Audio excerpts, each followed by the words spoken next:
Bonjour et bienvenue sur la mécanique universelle en ce 1er janvier 2023. Voilà.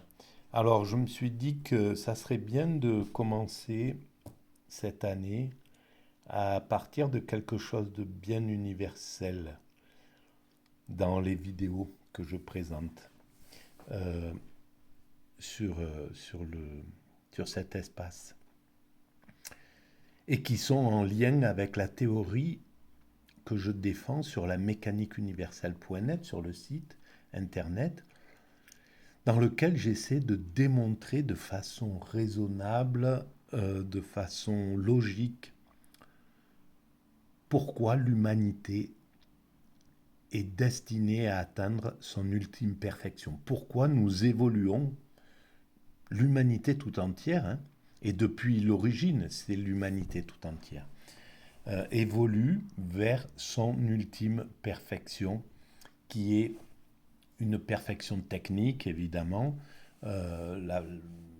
l'accès l'accession à la paix universelle, à la fraternité, etc. Et, mais dans un but tout à fait spirituel, un but de ressentir l'effet de la sagesse, de l'extase, de l'éveil, du nirvana. Voilà, c'est cette évolution-là. Mais quand on y réfléchit, évidemment que l'être humain évolue pour satisfaire quelque chose de corporel, pour combler quelque chose euh, de, de charnel, en somme. Parce que, bon, faire de la technique pour la technique ou du progrès social, du progrès de l'humanité juste pour le progrès, ça n'a aucun sens. En fait, voilà, on fait évoluer, on fait progresser les voitures, les avions, mais c'est pas pour les avions, c'est pas pour faire progresser les avions, c'est en fait pour préserver l'homme des dangers. Voilà, c'est pour le confort et donc les sentiments qu'on va ressentir à travers euh, cette chose-là. Et même ceux qui expérimentent, voilà, les premiers qui sont partis sur dans l'aviation, qui ont été les grands découvreurs, là, ben, c'était les sensations qu'ils recherchaient. C'était ressentir ce qui était donné. Donc c'est, en fait, tout revient vers cette extase. C'est pas pour rien que c'est l'extase qui est recherchée. C'est le bonheur absolu, en somme. Et en fait, tout est dirigé, tout est une question de désir, de sensation. Et l'humanité, elle cherche à atteindre son bonheur et progressivement par des petits bonheurs, la chance, par des petits bonheurs qu'on fait évoluer, euh, voilà, plus de sérénité, plus d'égalité entre hommes et femmes, plus de, etc., plus euh, de respect mutuel.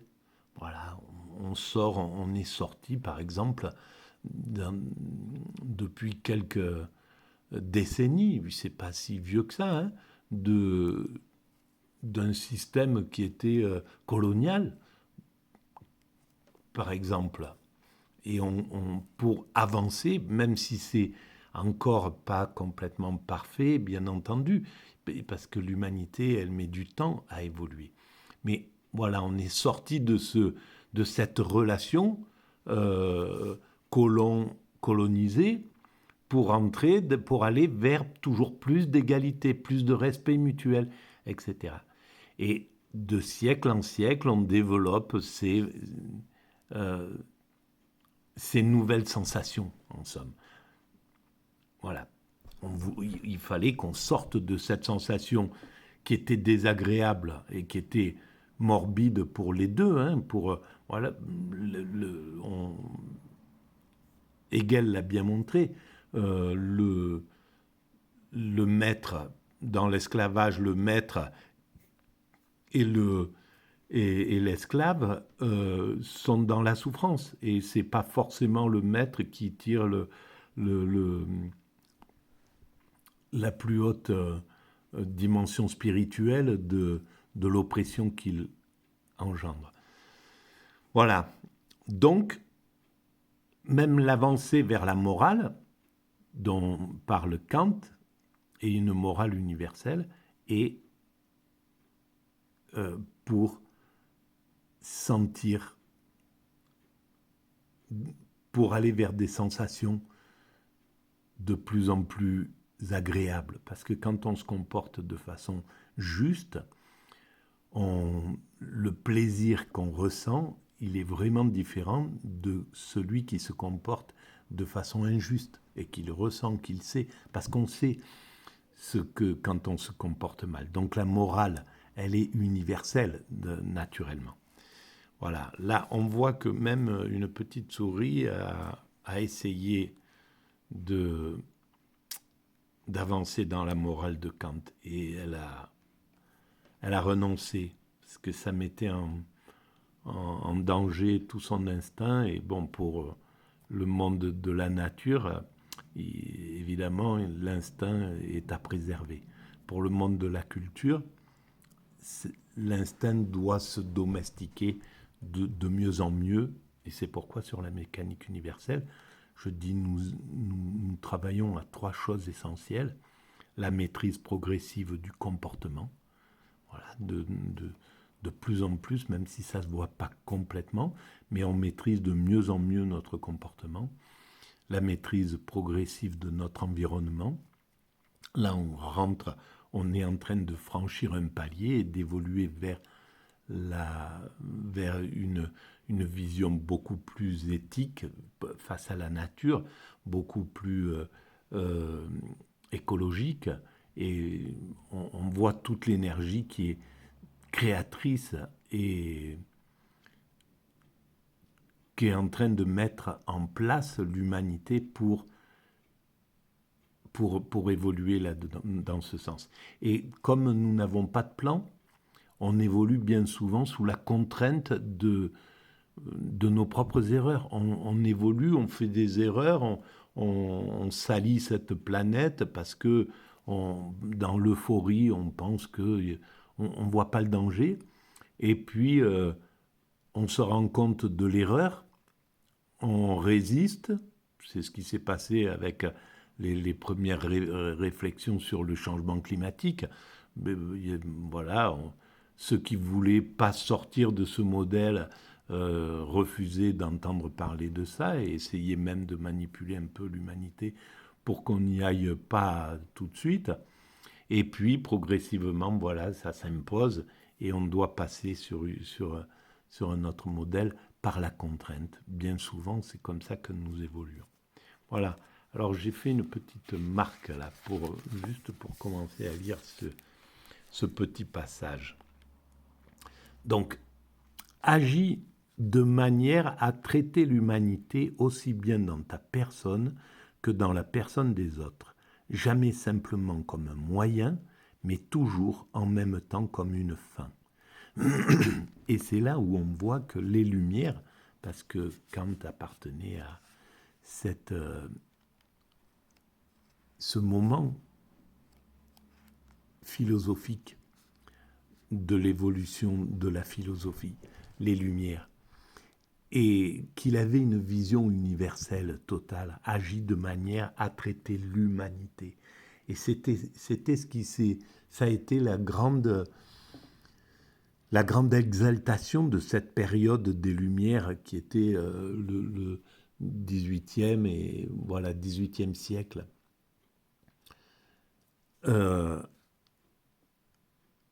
Et qui a bouleversé complètement le monde. Là, il devait y avoir une exaltation devant ces découvertes, justement, cette vision universelle qui arrive. À partir de là, il y a une énergie folle qui se met en place pour essayer de faire évoluer l'humanité, pour éclairer les hommes, voilà. Alors, ça a dû s'affaiblir pour des raisons. Voilà, là, il y avait une vision universelle au XVIIIe siècle. Au XIXe siècle, c'est le progrès technique qui va se mettre en place tout de suite. Et les hommes, là, la philosophie va... alors, il y a une partie de la philosophie qui va, en s'appuyant sur les Lumières, ça va être Hegel, et donc des philosophes qui sont un petit peu dans cette vision, dans cette recherche de l'évolution de l'humanité, de l'évolution du monde, où va le monde, et qui va donc travailler là-dessus. Et puis une partie des philosophes un peu plus tard, comme Marx, etc., qui vont essayer toujours dans la lignée, dans la visée des Lumières, essayer de travailler sur ce qui provoque des dissensions entre les hommes, ce qui fait que certains hommes s'affirment aux dépens des autres, qu'il y a de l'abus, etc., entre le patronat et les patrons et les prolétaires, entre, etc., etc. Et donc, travailler sur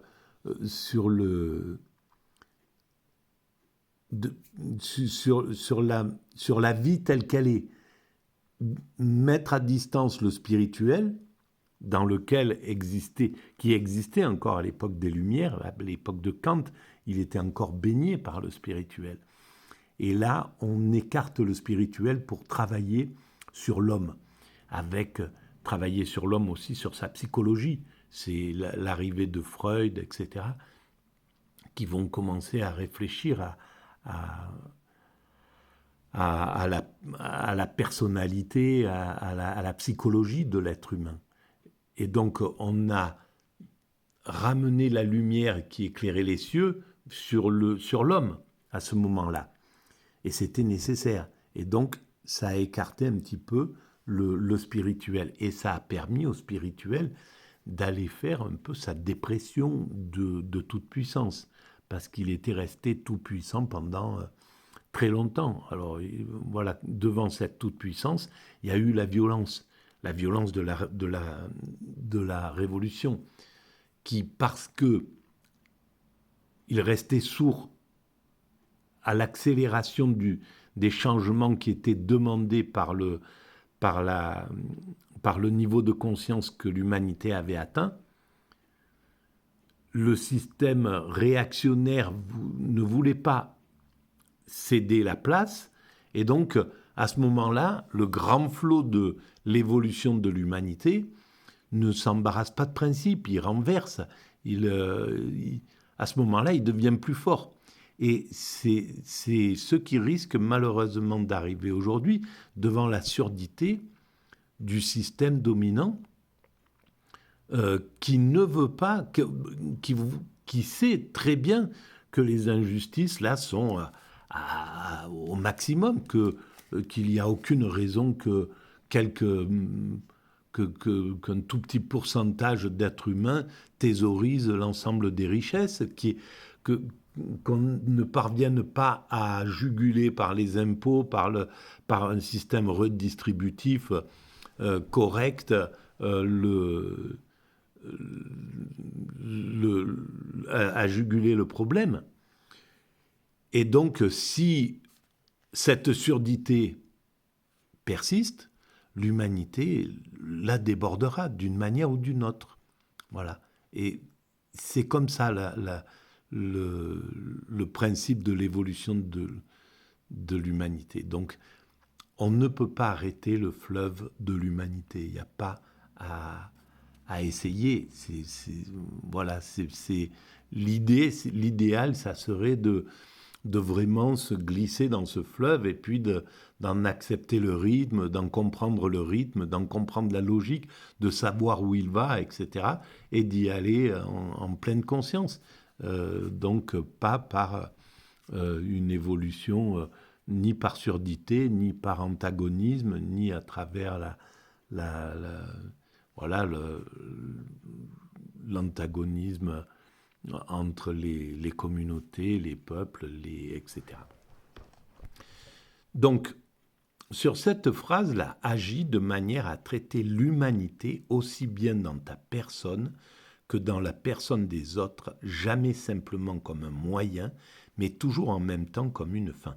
Jamais simplement comme un moyen. Parce que prendre l'humanité comme un moyen, c'est tout à fait légitime. Et d'autant qu'on évolue de façon inconsciente. Donc on utilise cette humanité, on est à l'intérieur de cette humanité, on n'est pas conscient qu'on travaille essentiellement pour l'humanité, et on pense qu'on peut prendre dans cette humanité pour son clan, pour son groupe, pour son pays, pour sa nation, pour sa communauté, travailler de façon égoïste. Alors ça, c'est légitime en somme. Ça fait, on appartient à, on dépend d'un groupe, n'importe que ce soit un groupe tribal, on appartient à telle tribu, ou on appartient à tel clan, on appartient à tel pays, à tel village, à telle communauté, etc. Et ça, c'est ce qui nous équilibre, c'est ce qui nous rassure, voilà, donc on a besoin de ces appartenances-là. Mais donc ça, c'est prendre l'humanité, on pompe de l'humanité ce qu'il nous faut comme moyen, mais toujours en même temps comme une fin. Et c'est là où la conscience de l'humanité doit monter au niveau de l'humanité. Donc savoir que oui, on utilise pour soi, pour mettre à l'abri notre famille, etc. Toutes ces choses légitimes, mais avec une conscience universelle, une conscience de travailler en même temps pour l'humanité, et que ça soit favorable à l'humanité, que ça soit pas quelque chose qui soit pris au détriment de l'humanité. Et c'est là où le niveau de conscience du peuple, il est fait, il n'y a pas de problème. C'est pour ça qu'on est en démocratie, la souveraineté du peuple, c'est le peuple qui est souverain, et c'est pas pour rien. C'est parce qu'il est plus conscient, il a plus de bon sens, il est moins compétitif, moins égoïste, naturellement. Mais c'est comme ça, il n'y a pas à critiquer les dominants parce qu'ils sont plus égoïstes, plus tournés vers eux-mêmes, etc. Ça fait partie des défauts de leur qualité, en somme. C'est comme ça. Mais justement,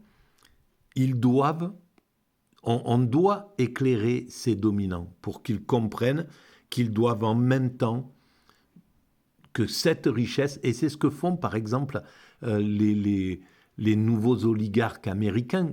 Je ne sais pas si on le trouve ailleurs, mais chez les Américains, les plus riches sont en train de dire « mais il faut nous taxer plus, il faut que… » Et ils essayent de renvoyer ce qu'ils gagnent, une partie de ce qu'ils gagnent, pour des œuvres, pour l'humanité en somme. Mais ça doit se faire avec une vraie détermination, une vraie conscience. Et donc c'est pour ça que l'humanité doit élever sa conscience, la conscience de l'ensemble humain, à cet ensemble humain, au fait qu'on travaille pour cette humanité, que c'est l'humanité qu'on a une mission dans nos existences, c'est de comprendre aussi que l'humanité évolue dans un sens et que selon notre comportement, on peut y évoluer à travers la violence, à travers l'égoïsme, à travers l'abus d'autrui, etc. Parce que ça fait aussi évoluer l'humanité vers sa perfection, à travers la guerre, à travers tout ce qu'on appelle les mauvais comportements, en somme. Mais on peut aussi évoluer de façon consciente, et donc à travers le partage, à travers la fraternité, à travers, etc., l'altruisme. Voilà. Donc, eh bien, on va arrêter là. pour cette première vidéo. Où je vais peut-être avancer un petit peu. La volonté ne peut vouloir à vide. En fait,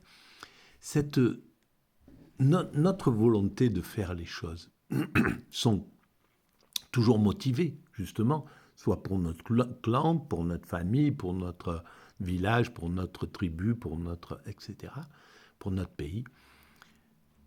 C'est notre volonté qui nous fait travailler, agir, construire, imaginer, développer, travailler, etc. C'est notre volonté. Mais justement, elle travaille toujours pour quelque chose, mais elle veut quelque chose. Il faut qu'elle en ait un objet. Donc il faut déplacer, il faut élever cet objet du clan à l'universel. Voilà le travail que l'humanité doit entreprendre, à mon sens, maintenant. Comme les Lumières, donc Kant, à l'époque de Kant, avait une vocation, justement, à commencer à poser les bases de cette universalité, de cette vision universelle des choses. Donc lutter contre l'esclavage, lutter contre la colonisation, lutter contre les inégalités. C'était ça qui motivait les Rousseau, les d'Alembert, voilà, ils avaient une vision contre le manque d'éducation. Ils voulaient donner l'éducation au plus grand nombre, et ils ont réussi. Ils ont fait un travail considérable. Ensuite, il a fallu revenir sur l'homme, donc passer sur l'égoïsme pour des raisons dont j'ai parlé. Et maintenant, on rentre dans encore une autre mouvement, un autre développement de l'histoire philosophique. Et la philosophie doit revenir dans quelque chose d'universel, mais total maintenant, et conscient. Voilà, c'est plus... ils n'avaient pas les moyens à l'époque de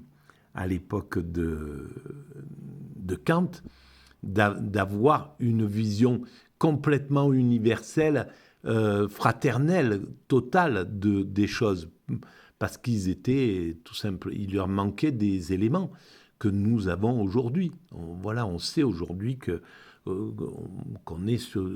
c'est un village planétaire, qu'on est proche de l'unification, puisqu'on on commence à parler on a parlé de mondialisation, même si c'est négatif, la façon dont ça s'est déroulé, parce que les hommes qui ont fait la mondialisation ne poursuivaient pas des buts, n'étaient pas assez éduqués sur le chemin de l'humanité.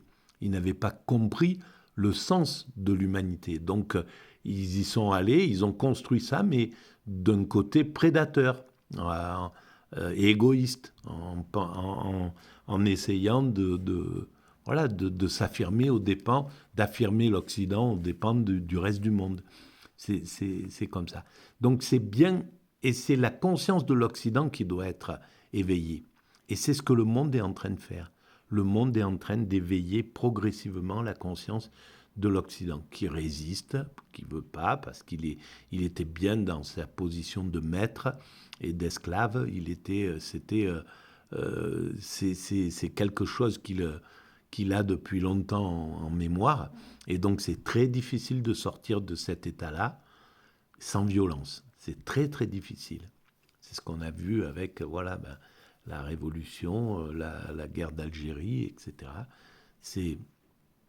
C'est bien souvent devant la fermeture de l'esprit, il y a quelque chose. Alors espérons que l'Occident ouvre les yeux et commence à penser d'une autre manière, s'élève sur un autre niveau d'évolution. Voilà, je vais arrêter là pour l'instant. Merci, au revoir.